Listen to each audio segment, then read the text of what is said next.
Buona domenica, amiche e amici. Buona seconda domenica dopo Natale. Seconda domenica dopo Natale. In questa domenica la liturgia ci fa riascoltare e riassaporare quel testo che da sempre illumina il giorno di Natale, cioè il prologo del Vangelo di Giovanni. L'inizio, i primi 18 versetti del Vangelo di Giovanni, che sono un concentrato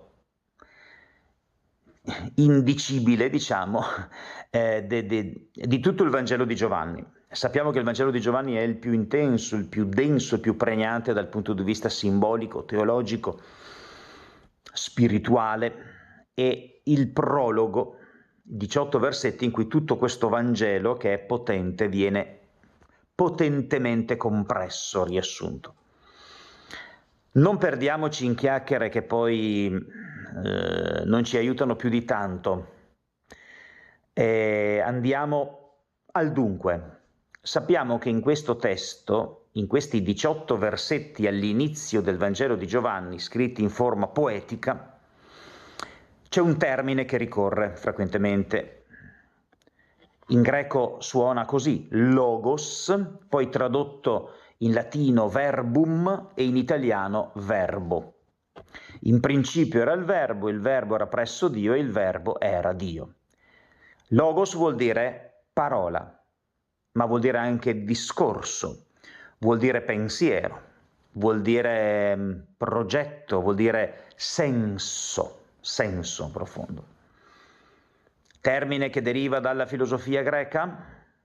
Sì, senza dubbio, ma è un termine che nel Vangelo di Giovanni si collega di più, con tutta probabilità, all'immagine biblica della sapienza di Dio, che pianta la tenda nella storia del popolo di Israele per essere accanto a questo popolo, pellegrina anche lei insieme con il popolo, chiamato a camminare, ad attraversare il deserto e non solo.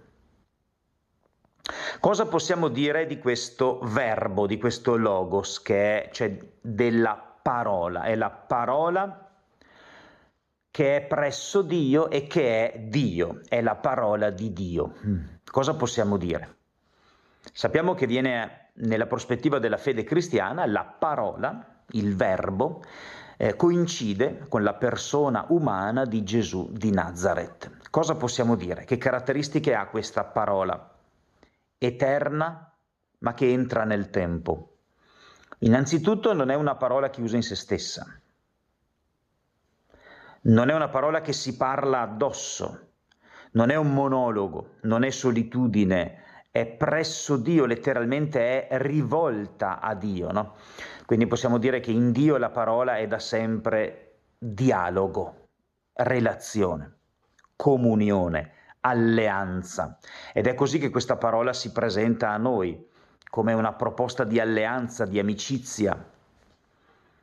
Nel Concilio Vaticano II c'è stato uno dei documenti più importanti, è una costituzione dogmatica, la Dei Verbum, dove si dice che appunto Dio ha scelto, ha voluto scendere, no? E iniziare a conversare con gli uomini come si conversa con gli amici. Immagine sublime. Quindi non è una parola chiusa.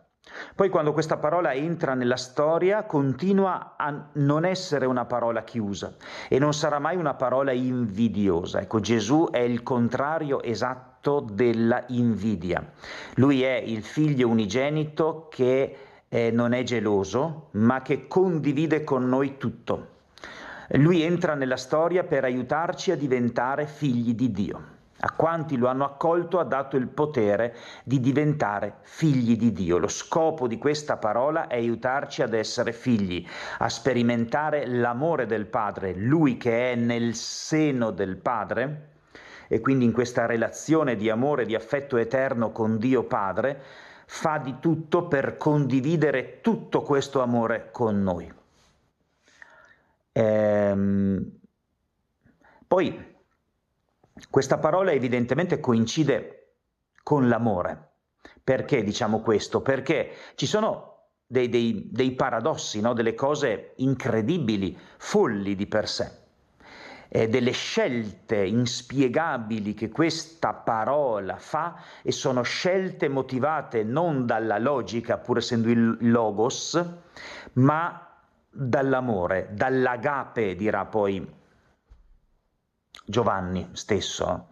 Anzi, è proprio questo il logos, la logica che c'è in Dio, il pensiero di Dio, la mentalità di Dio, è l'amore. Al punto tale che questa parola è vita, in lui era la vita, ma questa vita accetta di diventare carne. Il Verbo si fece carne e piantò la sua tenda in mezzo a noi. Cosa vuol dire carne? Carne significa una vita che però ha dei grossi problemi. Non è la vita intesa come vita eterna. Carne significa è la nostra vita piena di problemi, di fragilità, di debolezze. È una vita anche che ha delle povertà, no? È una vita in cammino verso la morte, è una vita che si ammala, è una vita che può diventare peccato. Lui è la vita, ma accetta di diventare carne. Non è un guadagno per lui, è un guadagno per noi, perché così ci indica in che modo vivere la nostra strada, il nostro percorso, essendo noi carne, fragilità. E poi lui è la luce, la vita era la luce degli uomini, e la luce accetta di splendere in mezzo alle tenebre. Le tenebre sono il male, la violenza, l'avidità. Tutto questo per amore, per illuminarci. Buona domenica, buon tempo di Natale ancora.